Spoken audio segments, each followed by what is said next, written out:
Hi, and welcome to RAVE Leader Chat number 17 for the Gospel of Mark, focused on Mark chapter 13. Again, I just want to remind you I give God thanks and praise for you and your continued leadership for the group. What a blessing you are. Um, One of the aspects of ministry is that we get to plant a lot of seeds. We don't always get to see the impact, but as I talk to people, I hear just over and over again what a blessing our RAVE groups are. So thank you for being an integral part in making that happen. Two things before we start to walk through this week's text. One is that not only is this a sizable amount, the entire chapter 13, so there's a lot in there that you're never going to be able to cover. We're not even going to be able to do it justice in this overview. But toward that, I'm including an outline for you to be able to print up and see, just so that you might be able to see the outline a little bit better, because it really does help us understand this text. And many people describe the second challenge of this is not only that it's all of 13. The second challenge is that for a lot of our people, end times aspects or end times topics is some of their least favorite in all of Scripture. So I want you to be pastorally sensitive to thinking about where people might be on that. For some people, it's their favorite thing. It's a popular aisle at most Christian bookstores, but it's also an aisle that a lot of Christians never actually venture down. So know that you got that balance, and just sort of approach that with an openness to help people. There are a couple of great questions in the study guide about why things could be encouraging or how this would impact our lives, which I think is great to remind people that this isn't, for some, it's not as scary as they think. And third, this is a uniquely laid out chapter, which is the other reason that I gave you the outline. If we don't understand the structure, we're going to struggle a little bit with that. So I'm going to refer to the structure, but again, you've got that outline.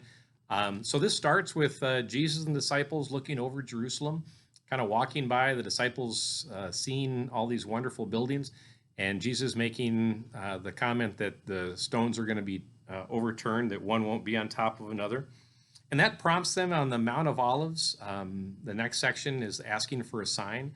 They're on the Mount of Olives looking down on all these things, and they really ask Jesus for what are the signs that these things are going to happen. And that really gets the entire thing started. So we get to our third section, chapter 13, verses 5 through 13. And these two different themes are alternate. First theme is the destruction of the temple and the fall of Jerusalem. And that's really 5 through 13 the first time. And then we're going to alternate between the end times and then back to that destruction of Jerusalem, and then back to the end times. So know that that's kind of where we're heading. But the thing not to miss here first is Jesus' heart for his disciples. In verse 5, he says, I'm sharing this with you so that you not be led astray. And if you look at verse 7 and verse 11 and 13, there's great encouragement. And again, that helps us recapture how these things, as startling as they might be and as challenging as they might sound, really are an encouragement and a sign of God's love for us. And so Jesus follows up with that with a couple different ways we might be led astray. First, we might be led astray by outsiders, and outsiders' claims of being the Messiah, someone significant. Then it segues in verse 7 and 8 to just sort of the general signs that will be very challenging. And then verse 9, you get a brief discipleship instruction. And then that 9 through 13 really segues into the second aspect of that, which is challenge from the inside, challenge from other people in the church and from family and friends and people who peel away. And then notice the instructions throughout that, not only in 9, but in 13. Great promises there for us to cling to in any time of challenge, particularly the time of challenge that we're walking through now. The next section is Mark 13 through 14 through 27. Really, this can be divided into 3 subsections, and I think that's very helpful. Remember, this entire section is sort of end times number 1. And the end times parts are really marked by the expression those days, and those days these things are happening, or when that day comes. Whereas the fall of Jerusalem is when you see these things. So these things is really the tie-in for those 2 sections, and those days is really the tie-in for the other 2 sections. So Mark 13, 14 to 27. First, 14, you get the introduction of this abomination of desolation. So that's not an expression most of us are very familiar with. It stems from the book of Daniel. It occurs 3 times, 9:27, 11:31, 12:11. So there is an Old Testament reference to that. For most people, that was fulfilled In 186 BC, as Antiochus Epiphanes, or Antiochus the Fourth, builds a temple to, or an altar to Zeus on the actual altar in the temple, and then he sacrifices a pig on it. So that's how profane that moment is. An animal that's unclean to an idol on top of the place where things were supposed to be sacrificed to God. That took place in 186 BC, and so there's a historic reference to this thing that's being way out of line, way out of kilter being there. So then I want you to notice that in 14, it's also, that's the referent, is that this great scandal and offense, but notice it doesn't actually talk about the location, and it refers to the event as a he.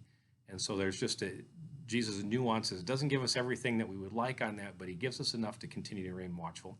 I skipped over something. I want to highlight question 3 and 4 in your study guide.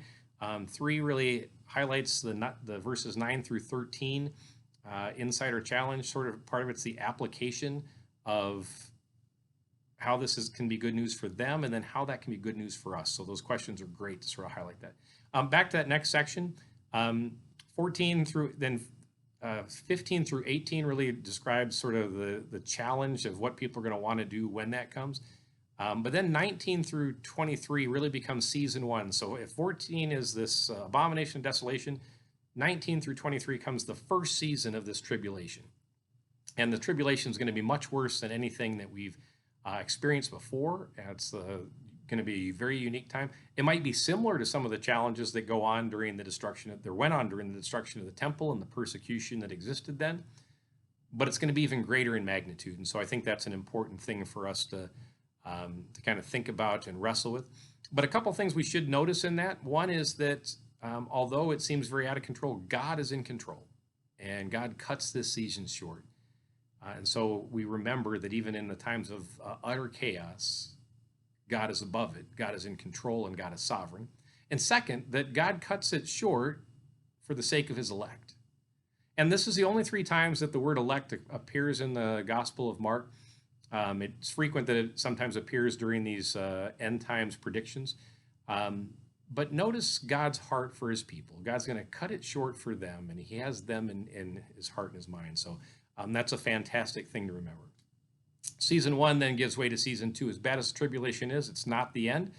We get to a season of cosmic collapse. The sun's not going to shine, and that's reminiscent, longer this time, but reminiscent of how the sun went dark right after the crucifixion. There's lots of overlay in the second section of cosmic things. God is doing some amazing things, and so it impacts all of creation as well. And one of the amazing things that happens is the return of Jesus, and he comes down in clouds, and the cloud throughout the Old Testament is a representation of godly presence. Part of what's being said here is that Jesus is that unique revelation of God. That smoke that filled the tabernacle now surrounds Jesus, and so he uniquely comes back in power and authority. And notice what he does. He sends the angels to gather his own back to him.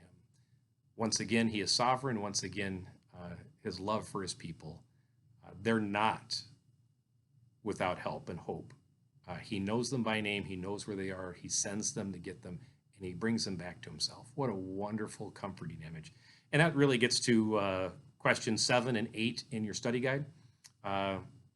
7 really asks you to compare the 2 seasons and how different they are, and just so that we might sort of understand that. And 8 really is an encouragement to see how this is good news for us. Again, pressing that past its startling aspect into the comfort that Jesus initially intended. So we move on to Mark 13, 28 through 31. That's really the second fall of Jerusalem and destruction of the temple. This one's about the lesson of the fig tree. Fig tree sort of blossomed late, and so you knew that once it was in bloom that things were starting to happen. That's really the lesson here, is that when you see these things, and there's that phrase again, or these things that are taking place in verse 29, ties us back to that earlier section. When you see these things, you know that this is about to take place. And it also, this outline and this section in particular applying to the destruction of the fall of Jerusalem and the destruction of the temple, really makes sense for verse 30, that Jesus says to some of those who are with him, some of you will see these days happen. And to AD 70. One of your questions sort of highlights that as well. This passage wraps up with Mark chapter 13, verses 32 to 37, end times take two, if you will. And really the first thing that we notice, and the thing that we always are surprised with, is that no one knows the hour or the day, not even Jesus. And we can think a lot about how that troubles us that Jesus didn't know, but we notice that it doesn't trouble him. And so if it doesn't trouble him, we probably should be okay with it. And second, it should really tell us that we should stop trying to predict. We can't get it. If he doesn't know it, we're not going to be able to guess it. And we can't know it. And then that doesn't segue into hopelessness or whatever, which is just going to happen sometime. Jesus then leads that into saying, even though you can't know when it is, you know that it is. Even though you don't know all the details, you know enough details to remain watchful and be on guard. And so there's a great repetition of that, including a parable that sort of talks about that. It'd be interesting to have your group walk through that parable briefly, just to sort of reinforce that message. Questions 9 and 10 in your study guide are great on this. Why does watchfulness matter? What does it really, why does Jesus give that instruction? And then second, what's the impact of watchfulness versus the impact of trying to predict? These are great passages. This is a rich chapter. You're never going to exhaust it. Enjoy it. Dig deep. Let the conversation go, but know that God gave us his word to comfort us and to strengthen us and to teach us everything we need to know. Last, just wrapping up, I want to echo some of the things that hopefully you received in Patty Willoughby's email. We are closing out this season of RAVE in the Gospel of Mark. There's just 2 weeks left after this one. And so our final week will begin May 24th with chapter 19 in that. We're going to take the following week off, and then the next season is going to begin starting June 7th. We're going to do a study on the Gospel of Acts, very similar to this one. It's going to be a walk through the book of Acts. We're going to keep the groups primarily the same. You might get some new people as we're reaching out very intentionally to other people to try to include them in this time of isolation.